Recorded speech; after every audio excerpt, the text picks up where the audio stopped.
Welcome to the Weekly. I'm Jeremy. I'm Chris. And this week on the Weekly, new Dragonbane books, Ironsworn Loadstar, more D&D video games, hooray! Right. And Asmodee rebrand. Asmodeus. Okay. Yes. So let's start with, so this is encouraging, and they've got a lot of irons in the fire. I don't know what the expression would be. They're juggling, like a lot of plates spinning, I guess. Okay. That implies if they let go, it all comes down. Right? Yeah, I know, and that's the scary part. Okay. But two new supplements are coming for Free League's Dragonbane RPG. So this is 2 years after the release of the core game. The Dragonbane, their fantasy RPG, which is basically the English kind of update modification of Dragons and Demons, the Swedish RPG from the 80s. The first book that's coming out is Arkand, City of Waves and Flames. So it's going to be a more ocean, seagoing, piratey themed setting for so not forest or kind of dungeon. Okay. It's going to be an alternative kind of setting. And Ocean then, Crawl. Yes, Ocean Crawl. And then the Book of Magic, a tome of arcane learnings. So, of course, both of them are going to be beautifully illustrated, like all of the Dragonbane stuff has done so far. So, yeah, the winding alleyways of Arkand, the City of Waves and Flame. It's a new location. And it'll get you, beyond the basically woodlands and rocky hills, the stuff that we've been dealing with before. Kind of that Valley of the Misty Vale, I think, is their setting for their starter set. And then their Book of Magic is going to give you more spells, a lot of darker kind of forbidden magic, so you can adopt arcane learning. So less than good magical experimentation to bring forth undead hordes and all that good stuff. Wow, engage in less than good magical experimentation. Okay. Yeah, so they're continuing their mirth and mayhem kind of theme of the game, which I think works really well. I think it makes, once you're like, that's how they're saying it's going to be, I think it works well with how the adventures are written and how the theming of the settings go. So their starter set is actually, so if you haven't played the game, it's definitely worth picking up the starter set. You get the full rules in that box set. You get pre-gen characters, which we've been playing throughout multiple adventures now. Cards, dice, maps, and stand-up tokens with little stands for everything. So it's a really, really complete starter experience, not some kind of limited taster kind of thing that a lot of other starter sets are. So basically, it's kind of like the whole thing. Yes. And so these supplements are on Kickstarter right now. They're almost at 500,000. I've got about 20 days to go. And so the Arkand, City of Waves and Flame was written by Johan Schwoberg and illustrated, of course, by Johan Egerkrantz and David Brezgala. And the Book of Magic includes harmonism, demonology, necromancy, witchcraft, and illusionism. So Frostgrave. Right, as well as general magic, animism, elementalism, and mentalism. And this was written by the creators of Symborum. So Johan Hock and Matthias Lilla. And, of course, Arnstrom doing some editing and contributing in the Egerkrantz illustrations as well. So the books look great. They're going to also do that kind of lizard man skin cover with the gold foil embossing, like their special edition, limited edition versions of these books as well. So you can get everything that they've produced, including what was the soft cover rules, are now available in hardcover as well. So you can get the whole series of books in this kind of the nice illustrated covers or the faux green leather. Yeah, I think that's because that's what the one history book that I have of Dragons and Demons has that same kind of the limited edition, has the same cover. So I think that's like a classic thing from the 80s when they first did their limited editions, like the Adventure Spiel did the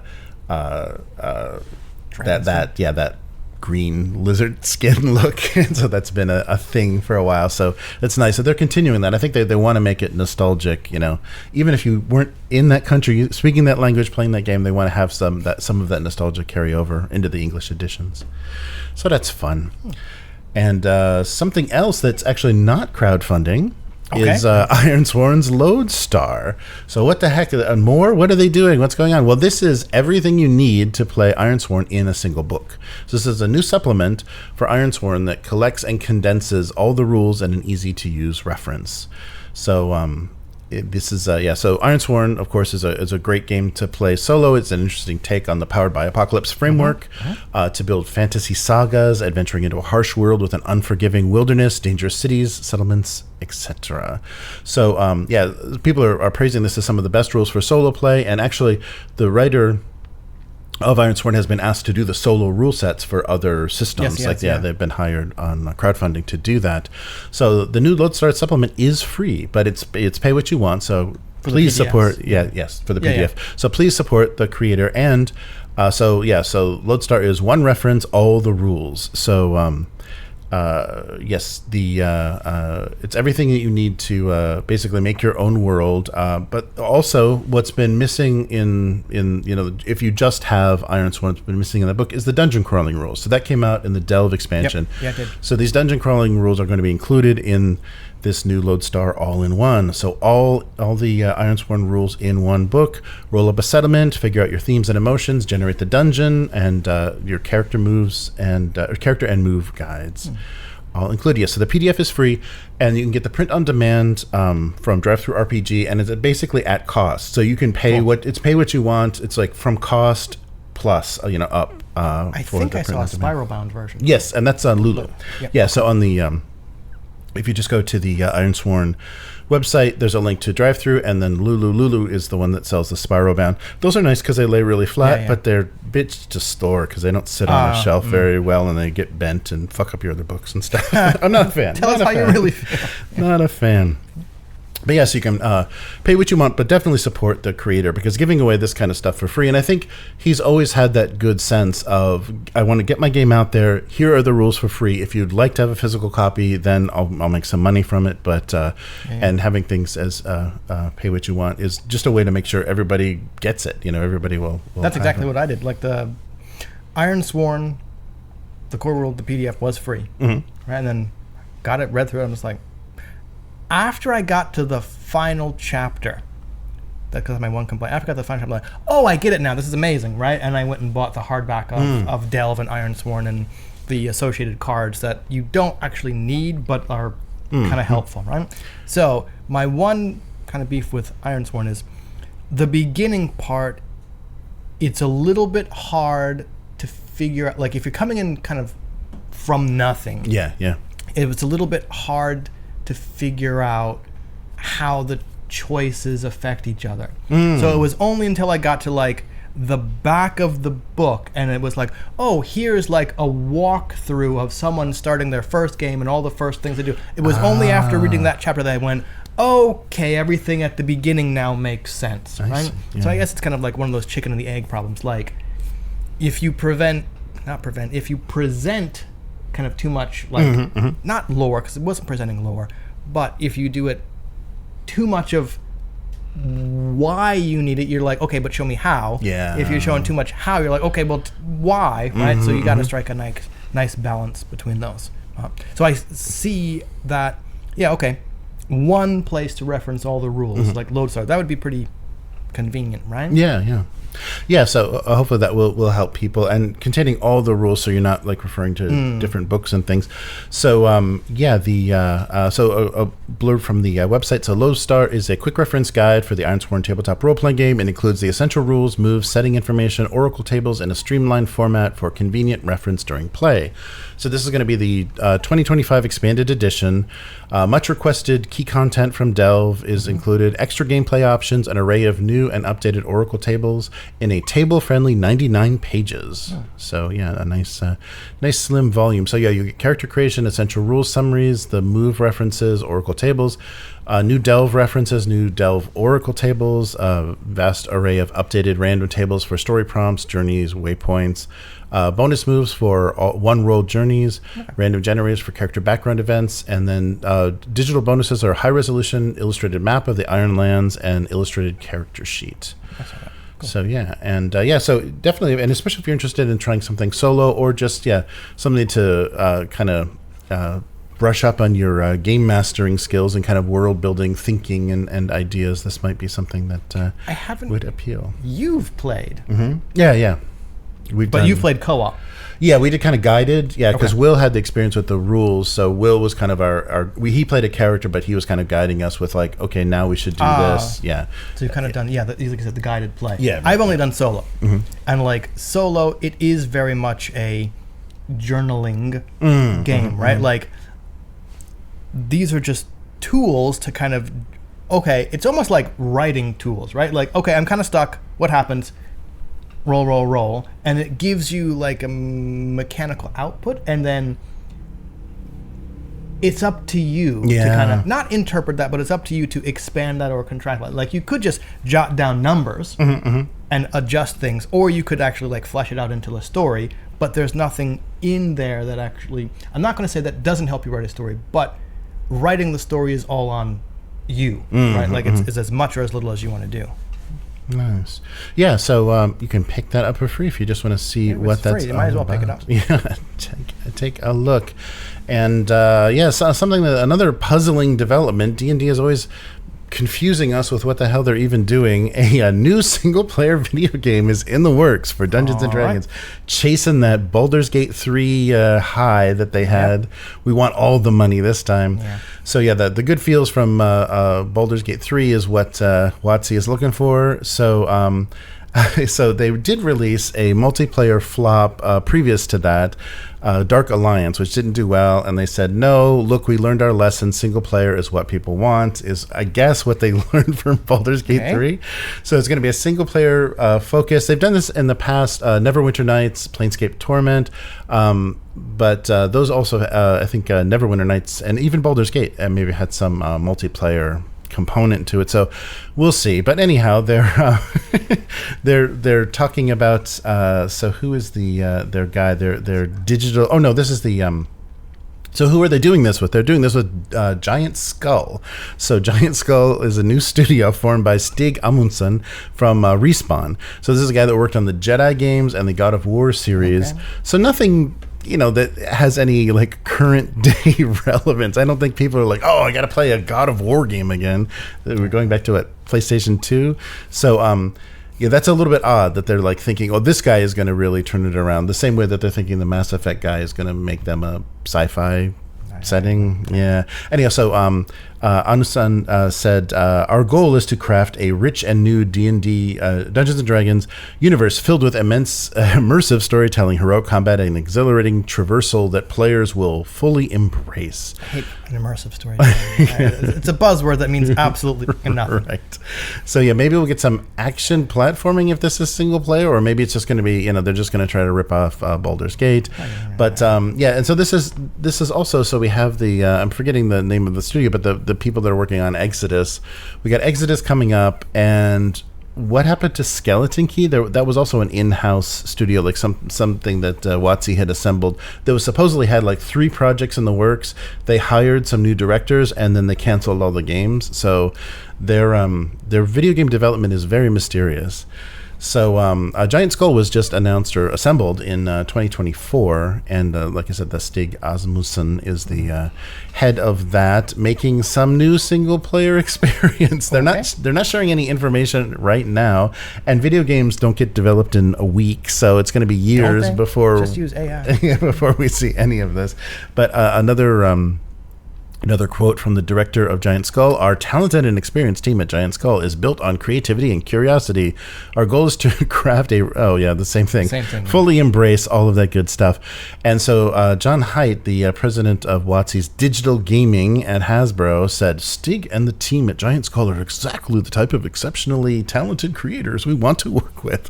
And I'm so happy to be reuniting with him on this new project. The gaming world is video games are so incestuous. Everybody just bounces companies forever, so they've been like working with the same people since the 90s, and I'm so happy to be reunited. Our time working together on God of War, that's where they hired. That's the God of War guy. Let's get him to make a D&D God of War. What the quick time actions is exactly what people want to. Quick time events.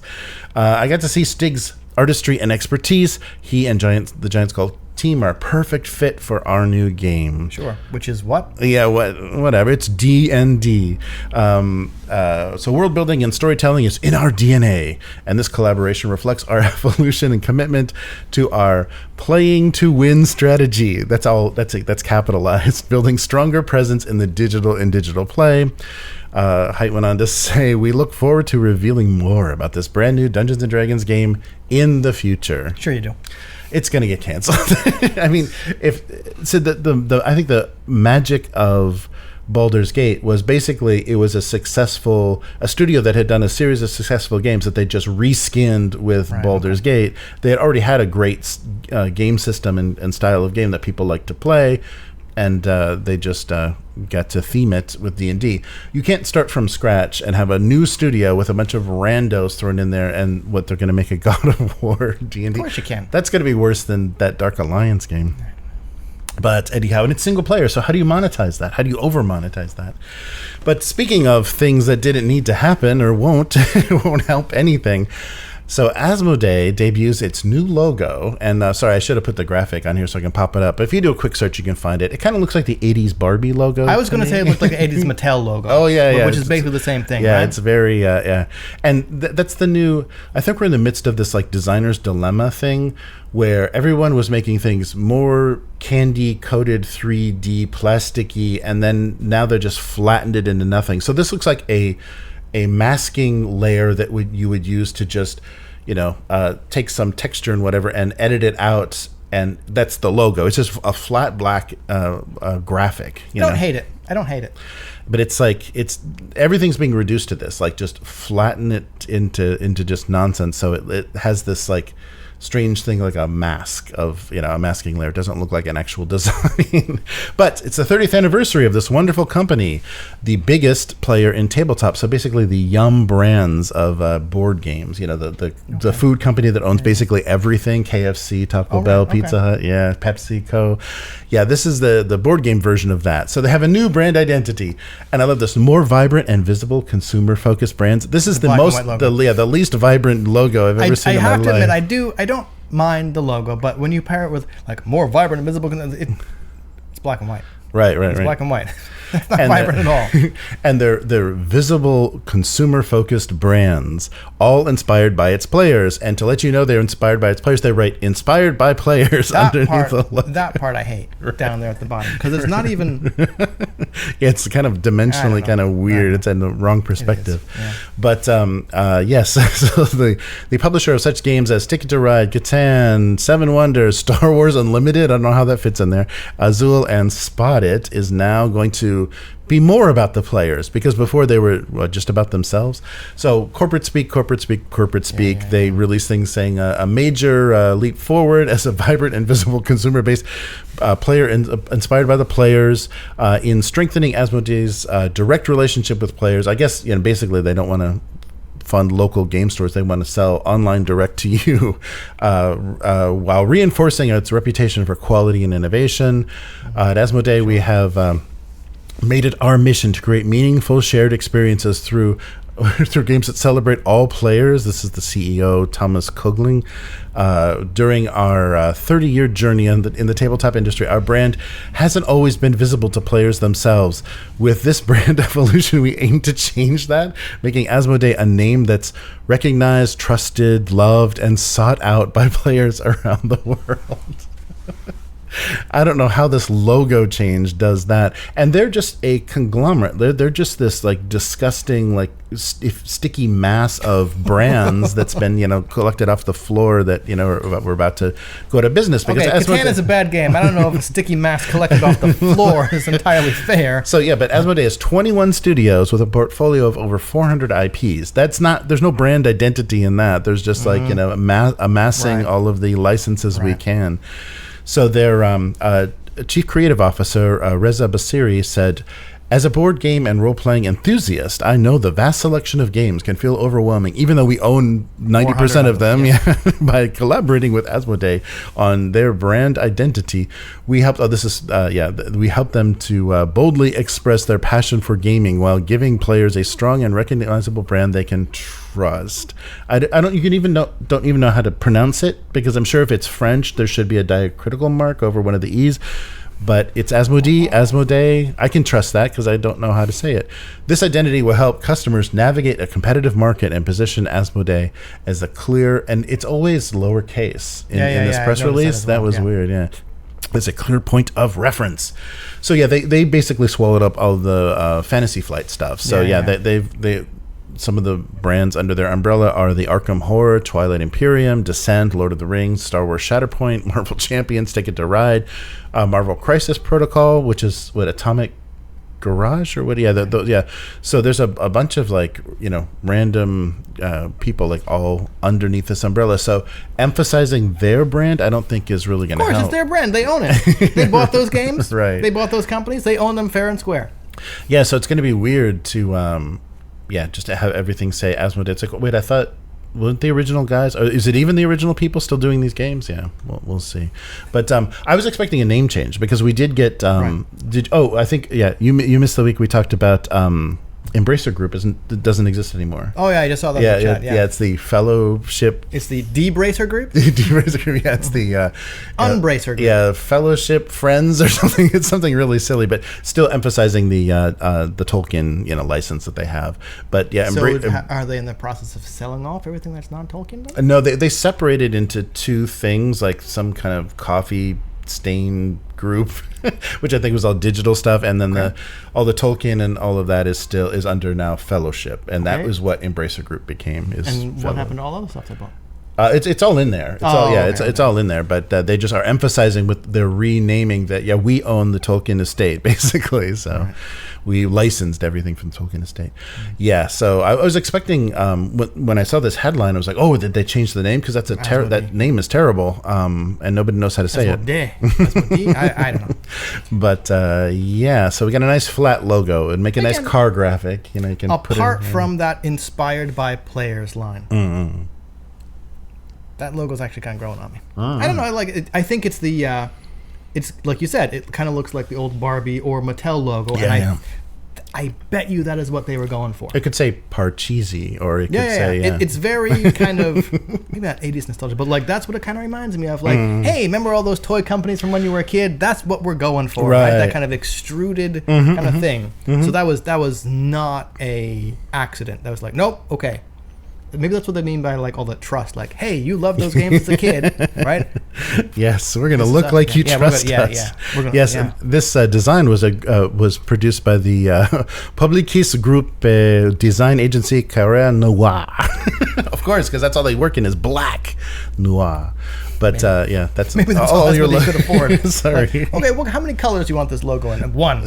Here we go. Give me one. Is that how much would it be for one? Right? Yeah. Don't charge us for white, right? Just the. Yes. So that's gonna do it for this week. So where can people find you? Instagram and Blue Sky. That's Hivemind, HYVEMYND. Where put my miniatures away just because I wanted to clean them off my desk. I don't have the energy to pull them out again, and it's all just pixel stuff getting pushed around. Pushing pixels around on my old bootleg Photoshop. Oh, nice. So how about you? So I do a single panel gag cartoon called Domestic Abuse that I draw on stream. I do one of those a month. So there's one coming up for June. You can search for Abuse Cartoons on YouTube and Twitch. If you want to read the cartoon, I got 20 years of archives at gocomics.com/domestic abuse. And it's just a fun kind of casual hang. And I decided instead of doing it as a weekly thing where I just drew 2 comics a week to just make it everything for a month and just hang out a little bit longer. Whole crawl. And it gives me a chance to eat more snacks from the convenience store. So, but if you like what we're doing here at the weekly, consider becoming a weekling. The strongest of all supporters. You can do that at patreon.com/upturntable. And upturntable.com is our website for everything.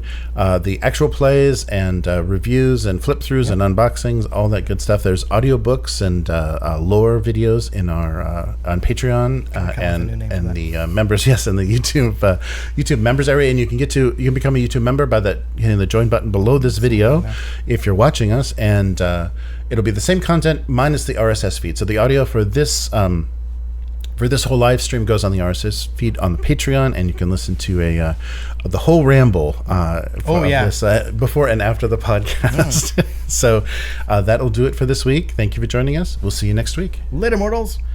Goodbye.